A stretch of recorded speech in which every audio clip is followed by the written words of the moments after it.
നമസ്കാരം, കൊട്ടാരക്കര മീഡിയയിലേക്ക് സ്വാഗതം. മലങ്കര സഭ ഗുരുരത്നമെന്നറിയപ്പെടുന്ന ഫാദർ ഡോക്ടർ TJ ജോഷുവ അന്തരിച്ചു. സർവ്വ മതങ്ങളാലും ആദരിക്കപ്പെടുന്ന സമാനതകളില്ലാത്ത ആചാര്യ ശ്രേഷ്ഠനായിരുന്നു അദ്ദേഹം. കുറിച്ചി മന്ദിരം കവലയ്ക്ക് സമീപമുള്ള വീട്ടിലായിരുന്നു താമസം. പത്തനംതിട്ട കോന്നി തെക്കിനേത്ത് ജോണിന്റെയും റേച്ചലിന്റെയും മകനായി 1929 ജനുവരി 13 ജനനം.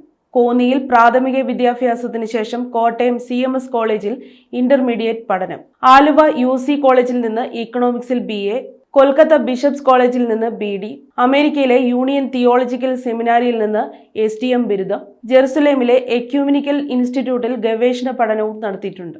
1956 വൈദികനായത്. 1954 മുതൽ 2017 വരെ കോട്ടയം ഓർത്തഡോക്സ് തിയോളജിക്കൽ സെമിനാരിയിൽ അധ്യാപകനായിരുന്നു. കാതോലിക്ക ബാവ ഉൾപ്പെടെയുള്ള മെത്രാന്മാരുടെയും വൈദികരുടെയും ഗുരു കൂടിയാണ്. 64 വർഷമായി ലോകത്തിന്റെ പല ഭാഗങ്ങളിൽ പ്രഭാഷണങ്ങൾ നടത്തി വന്നിരുന്നു. 65 പുസ്തകങ്ങൾ ഇതിനോടകം പ്രസിദ്ധീകരിച്ചു. മലയാള മനോരമയിലെ ഇന്നത്തെ ചിന്താവിഷയം എന്ന പംക്തിയും പതിറ്റാണ്ടുകൾ അദ്ദേഹമാണ് കൈകാര്യം ചെയ്തിരുന്നത്.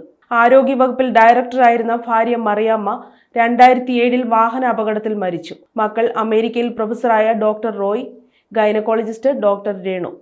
ഞങ്ങളെല്ലാവരോടും കൂടെ ഇപ്പോഴും ഉണ്ടായിരിക്കും.